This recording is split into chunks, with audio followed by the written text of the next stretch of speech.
las he conseguido ordenar más o menos por temática, aunque por fecha no necesariamente estuvieran ordenadas previamente. Bueno, y el primer tema que vamos a tocar, y yo creo que aquí además Alejandro va a poder comentar alguna cosa, es con respecto a esa polémica sobre la región de Esequiba entre Venezuela y Guyana, que empezó cuando la Asamblea Nacional Venezolana aprobó esa propuesta para convocar un referéndum consultivo para, y esto es una cita textual, que se refuercen los inalienables derechos de Venezuela sobre la Guyana Esequiba y se ratifique por historia y por derecho como parte indisoluble del suelo de la patria. Ahí empezó un poco esta reactivación, si se le puede llamar así, de este tema que siempre está presente en las relaciones entre estos dos países. Algo me está... sí, de eso vamos a hablar, Village, no te preocupes. De eso está en el orden del día. Ahí se me fue.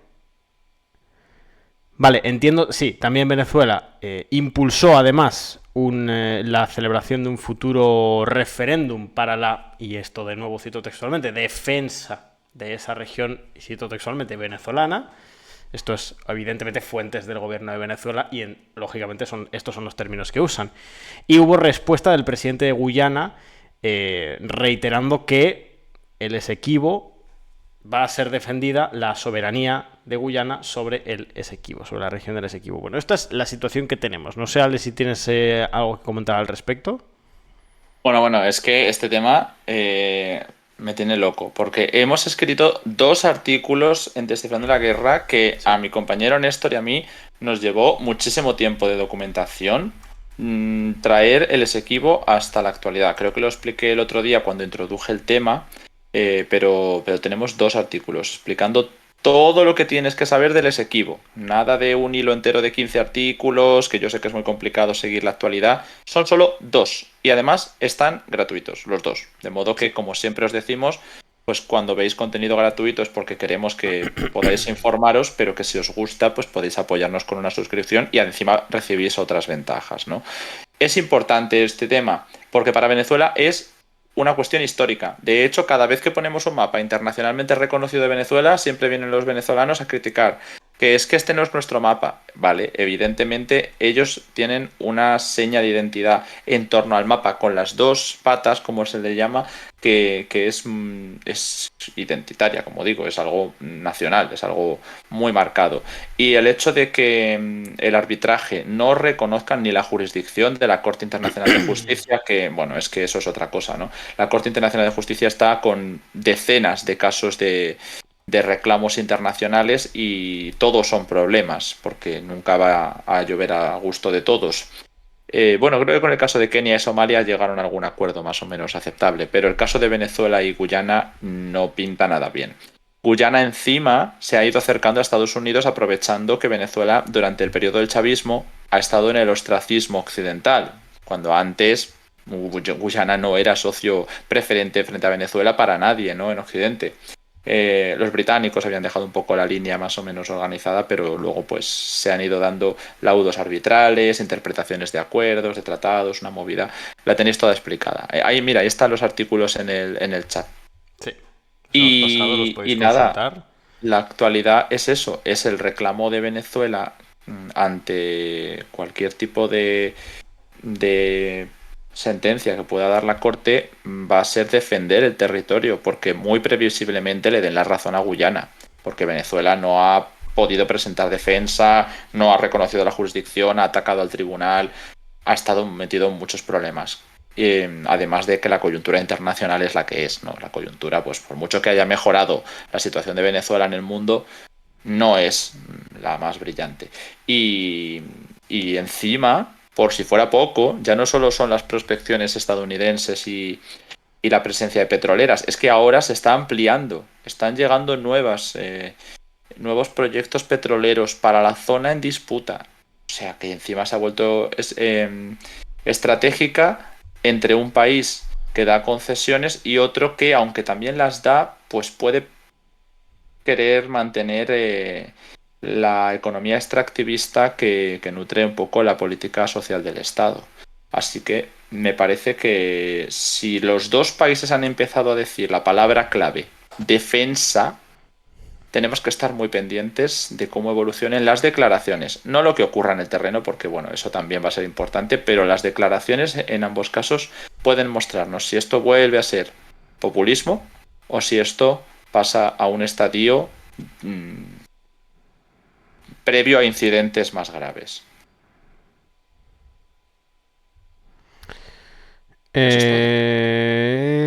Vale, pasamos entonces de país. Ahí está. Bueno, teníamos el pedido que hizo, sabéis que hace unos poquitos días hubo una cumbre de la ONU, donde hubo... Bueno, la verdad que América Latina tuvo un cierto protagonismo, varios países, o al menos esa cumbre tuvo un cierto peso a la interna de América Latina. Por ejemplo, el discurso que dio el presidente guatemalteco Alejandro Yamatei tuvo un cierto peso en el país porque denunció en esa cumbre que estaba habiendo un innecesario injerencismo extranjero, y a su mismo tiempo Paraguay, que ya sabéis además que está inmerso en esa disputa con Argentina, que como hemos explicado aquí no debería ir a mayores, pidió la incorporación a la ONU de Taiwán. Reiteró su defensa de Taiwán. Sabéis que Paraguay, tiene esa situación particular con respecto a Taiwán, es uno de esos pocos países, y bueno, como digo, salió en defensa de Taiwán, y aunque no tiene mucha profundidad, porque es una tendencia que ya está consolidada en el país, y las últimas elecciones no cambiaron en un principio esa tendencia, bueno, no deja de ser una reafirmación de la lógica que lleva este país con respecto a la cuestión de Taiwán. Insisto, la verdad que esa cumbre de la ONU fue relativamente interesante para algunos países latinoamericanos, tuvo su peso. De hecho, no sé si creo recordar que habló Bukele también, dio el típico discurso bastante incendiario, y que, bueno, como suele pasar muy a menudo con los discursos en la ONU, generalmente se habla hacia adentro, pero bueno, no fue el caso de Paraguay en este caso.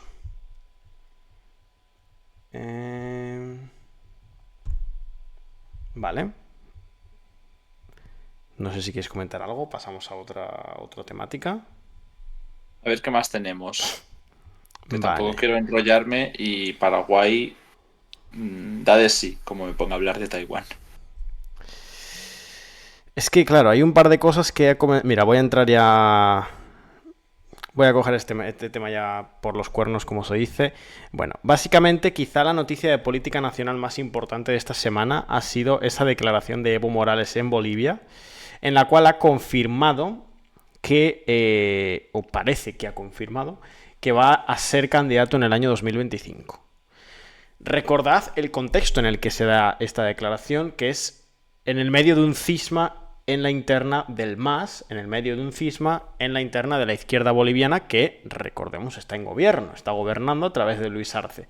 Recordad que hay esta disputa primero entre los liderazgos de Luis Arce y de Evo Morales, y consecuentemente entre la militancia que adhiere a uno y a otro, porque de hecho ha llegado a haber hasta batallas campales, y toda una disputa por el lugar de celebración del Congreso. Bueno, algunas elecciones, por ejemplo, en el sindicato más importante del país, en el cual salieron elegidos dos dirigentes sindicales simultáneamente, uno que adhiere al sector de Luis Arce y otro que adhiere al sector de Evo Morales. Bueno, pues básicamente habíamos comentado que el MAS tiene dos instancias para resolver la disputa interna entre estos dos bloques y entre estos dos liderazgos por comandar al MAS y comandar al proyecto en las próximas elecciones del 25, y previsiblemente, si es en unidad, comandar el Estado boliviano, porque en un principio deberían ganar las elecciones si acudiesen en unidad. Bueno, esas dos instancias que tenían para dirimir ese asunto es el Congreso, que es pronto, no recuerdo exactamente dónde era, pero iba a ser ya muy pronto, y si no, lo resuelven ahí, que por cierto es lo más probable que no lo resuelvan ahí. Hay después una elección primaria.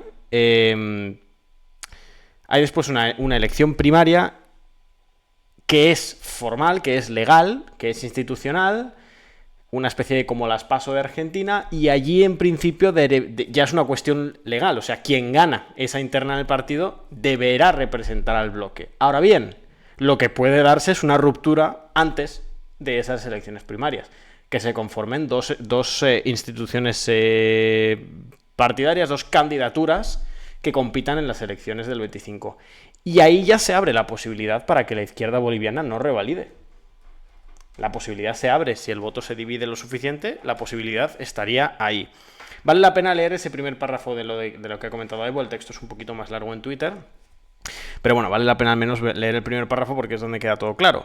Dice, obligados por los ataques del gobierno, recordemos que se está refiriendo al gobierno de Luis Arce, al gobierno que él apoyó en las últimas elecciones. Es cierto que era en un contexto de inhabilitación política de la figura de Evo Morales, pero no dejaba de ser su candidato, por mucho que él concibiese la candidatura de Luis Arce como una especie de delegación temporal, de bueno, no puedo yo, preséntate tú, ya me volveré a presentar yo después, cuando arregles todo y vuelva a poder presentarme. Bueno, dice, obligados por los ataques del gobierno, su plan para proscribir al MAS y defenestrarnos con procesos políticos e incluso eliminarnos físicamente, hemos decidido aceptar los pedidos de nuestra militancia y de tantas hermanas y hermanos que asisten a las concentraciones en todo el país para ser candidato a la presidencia de Bolivia.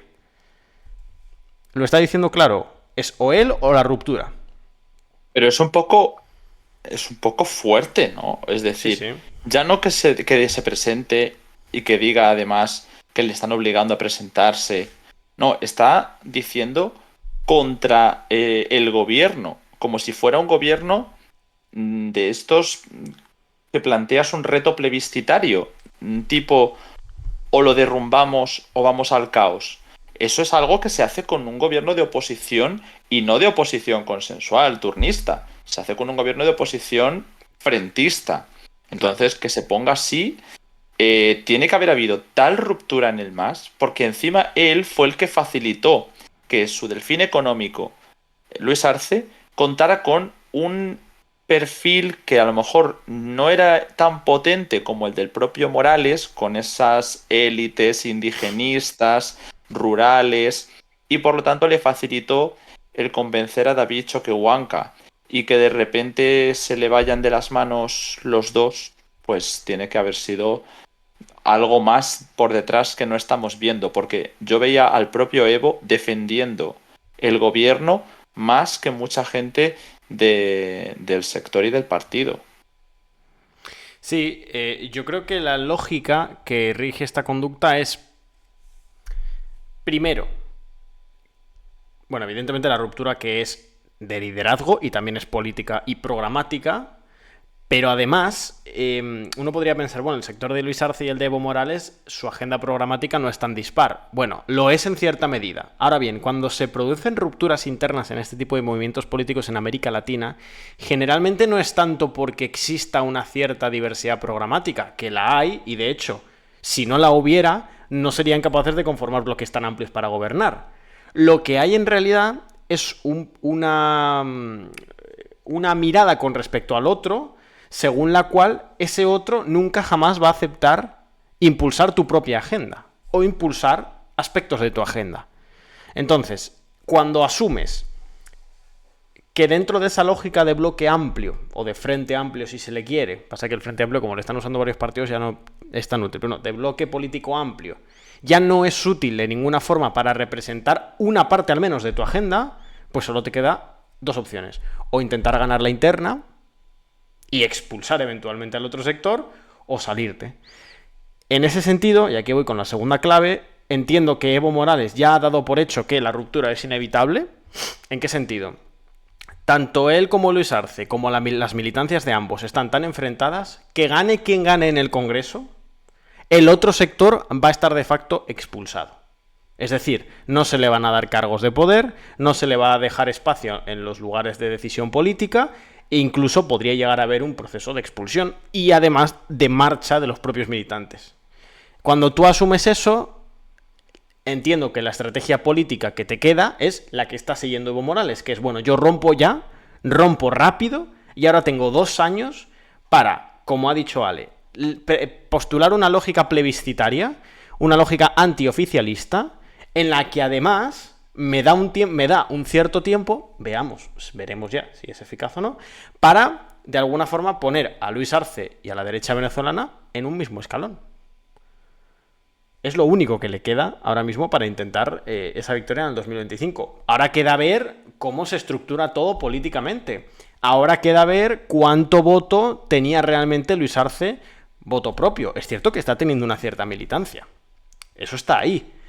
Vamos a ver, yo creo que en unas elecciones yendo por separado, Evo Morales debería estar por delante de Luis Arce, pero no sé si le va a dar para ganar unas elecciones. Bueno, eso es lo que está en el aire, todavía queda mucho y desde luego, desde una perspectiva o desde la perspectiva que podrían tener la izquierda boliviana, si esto tenía que pasar, es mejor que pase pronto, porque al menos te da un cierto tiempo para la reorganización política. A ver, también Bolivia cuenta con primera vuelta. Es Claro. algo que es beneficioso. Es como en Argentina, ¿no? Tienes los tres procesos. Pues mira, es verdad, tienes razón. No le veía mucho parecido con el tema de las primarias, pero es que sí que lo tiene. Tiene los tres procesos para llegar al tercero preparados. El tema es lo que tú hablas, porque al final el peronismo tiene mucha tradición ya de acuerdos internos. Después de la primera vuelta y después de las primarias sobre todo, pero sobre todo después de las primarias, ¿no? Quizá en la primera vuelta con los peronismos regionales, ¿no? Que no son necesariamente bueno, me estoy yendo del tema. El caso es que en Bolivia estos grupúsculos, que son facciones dentro de un partido hegemónico, no pueden controlar, por mucho que Evo Morales sea súper popular, probablemente más popular históricamente que Luis Arce, que es un perfil Sí. que no destaca mucho, ¿no? Como algo más sin sal, lleva a un momento en el que no controla el partido. Y si no controlas el partido hegemónico, y además tiene el factor institucional en contra, porque Luis Arce va por la reelección, Morales va por la elección. Eso siempre es más complicado vender en cuanto a moderación y en cuanto a continuidad, por mucho que sea un perfil muy popular. Y si además no controlas un partido más importante de partida, yo creo que las facciones internas del peronismo, que ahí sí que están, como digo, acostumbrados a pactar, pues puede ir a la ruptura. Pues sí, puede ir. Y además, si luego en primera vuelta, que se supone que gana uno de los dos, el que sea, porque no consiguen ir juntos después de las primarias, que también podría ser, no hay acuerdo, como tú dices, me parece muy peligroso para la continuidad del partido. O sea, ya me parece complicado. Me parece que suena un poco más al escenario español que mencionaban por el chat, de que si no se da un acuerdo entre facciones, no van a, por lealtad, apoyar al otro. Sí. Bueno, pues así están las cosas en Bolivia. Vamos a seguirlo de cerca porque, bueno, uno podría pensar, ¿por qué tanto seguimiento al proceso interno de un partido? Bueno, pues porque las expectativas electorales son de una victoria del actual oficialismo y esto lo cambia totalmente. Y además es un país que ha vivido recientemente un golpe de Estado, ha tenido procesos de judicialización de la política, bueno, se mueven cosas y todo esto en realidad, si lo pensamos, es una consecuencia del proceso no resuelto de lo que ocurrió después de que Evo Morales ganase aquellas elecciones. Y después ocurriese el proceso de judicialización, el golpe de Estado, y que después se presentase Luis Arce, cuando en realidad el candidato habría sido, en condiciones normales, Evo Morales. Entonces, Sí. Pero al final se ha dado la transición. Entonces ahora las facciones vuelven a estar enfrentadas. Y sí que me parece que es importante las primarias, porque por ejemplo en Estados Unidos las primarias son súper importantes, pero es que las hemos estado siguiendo en México, las hemos estado siguiendo en Argentina y las estamos siguiendo en Bolivia. ¿Que es verdad que en América las estamos siguiendo más que en otros continentes? Pues sí, pero porque los procesos de primarias en América son más competitivos. Bueno, es que en Europa no siempre hay primarias, y en África y en Asia ni te digo, ¿no? Es otro modelo y además primarias importantes, no primarias cosméticas. totalmente. Bueno, ¿qué más tenemos en América? Os recordamos que tenemos esa meta de 525, nos faltan 5 subs, y si antes de terminar esta región de América Latina llegamos a esas 525, pues igual nos animamos a seguir un ratito con Asia-Pacífico. Y no nos quedan muchas cosas en realidad, de hecho, nos quedan pues 2 encuestas. O bueno, un grupo de encuestas y una encuesta importante. Voy a comentar una muy rápida porque en realidad ya hemos hablado de ello, que son las de Ecuador. Ya hemos contado aquí alguna vez que las distintas encuestas en Ecuador para la segunda vuelta del 15 de octubre dan a Daniel Noboa como ganador, todas ellas. No es una diferencia insalvable en términos numéricos, es decir, no es una diferencia exagerada, va a estar entre un 50 y algo y un 40 y algo, es lo que marcan todas las encuestas, todas ellas favorables a Daniel Noboa, de ADN, pero sí que hay un factor cualitativo que dificulta enormemente la remontada de la Revolución Ciudadana, la remontada de Luisa González.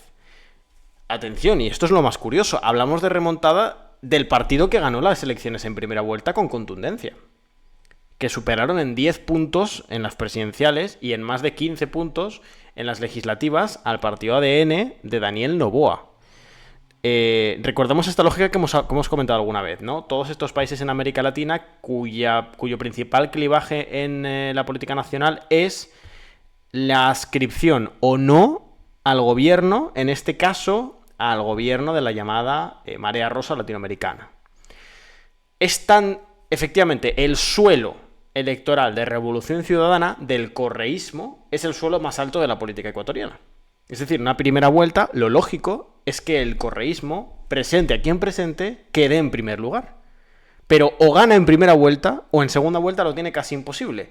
Porque la primera posición política, la primera definición política que toma una persona a la hora de definir su voto en Ecuador a día de hoy es: ¿soy correísta o soy anticorreísta?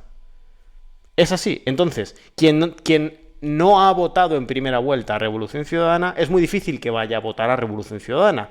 Es más, votarán a aquel que esté enfrente, sea de centro izquierda, de derecha, de centro derecha. No hay evidentemente, hay casos y casos, esto no es una cuestión absoluta, pero la movilidad de voto, casi, o un buen porcentaje de aquellos votantes que optaron por opciones que no pasaron a segunda vuelta, se han ido a la abstención o se van a votar a Daniel Noboa contra el correísmo. A la abstención se van muy probablemente los votantes, por ejemplo, de Yacu Pérez, de la izquierda a la izquierda de Revolución Ciudadana, para que nos entendamos, y los votantes de partidos de derecha, los votantes de Sonel Holzner, los votantes de Jan Topic, los votantes de Cristian Zurita, bueno, todos esos lo más posible es que vayan a Daniel Noboa o a la abstención. Porque además es que Daniel Noboa es un perfil bastante nuevo, bastante moderado, es como que no tiene grandes detractores en el país. Así que para esta elección en particular, bueno, pues tiene una situación bastante favorable ese candidato. Vamos a verlo, haremos directo en su momento, 15 de octubre, pero lo que apuntan todas las encuestas es a una victoria de Daniel Noboa. Las mismas encuestas que no le daban ninguna opción de pasar a segunda vuelta, todo hay que decirlo también.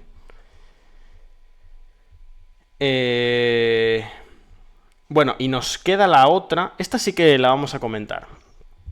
Yo aquí, cada vez que hemos hablado de las encuestas en Argentina, siempre os decía que, bueno, las comentábamos por una cuestión de tendencias, pero siempre os decía mucho cuidado porque las encuestas en Argentina han fallado mucho durante mucho tiempo. Y ya lo de las PASO fue una cuestión exagerada, con las encuestas dando entre un 15 y un 20% a Milei, y evidentemente quedando en primera vuelta. Bueno, pues ha salido la encuesta de, en realidad, el único organismo que publicó encuestas durante las elecciones argentinas y se acercó bastante al resultado en las PASO, que es la CELAG. La CELAG ha sacado su encuesta. Como digo, además es bastante interesante todo el documento, porque además tiene otra serie de preguntas que son muy interesantes. Y como digo, siempre con pinzas, pero esta encuesta sí que sacó un buen resultado en comparación a lo que fue después el resultado oficial de las PASO. ¿Y qué dicen? Estoy aquí haciendo como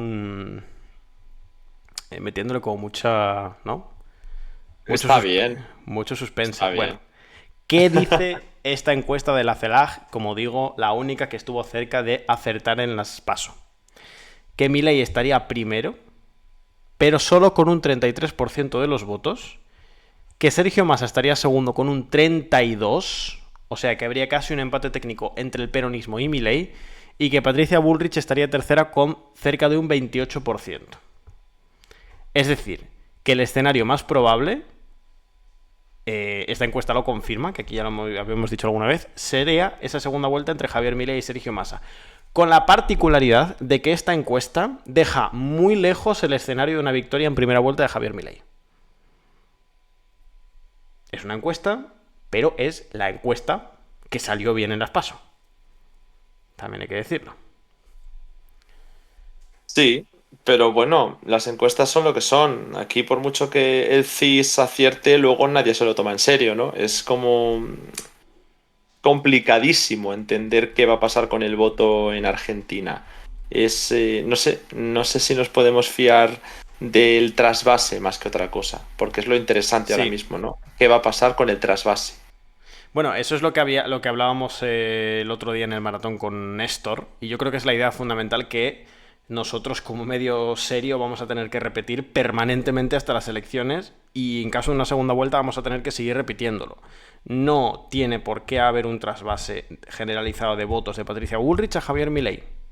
Los votantes de la derecha antiperonista argentina nunca se han enfrentado a un escenario en el que tengan que elegir entre una derecha de ruptura total con la institucionalidad argentina y un peronismo moderado. Nunca se han enfrentado, nunca la derecha argentina, tal como la conocemos desde que se reajusta el sistema político argentino y pasamos a la lógica kirchnerismo-antikirchnerismo, nunca se ha presentado, o más bien nunca ha tenido fuerza electoral, una fuerza que desde la derecha plantee la ruptura con la institucionalidad argentina de la forma tan clara como lo hace Milei.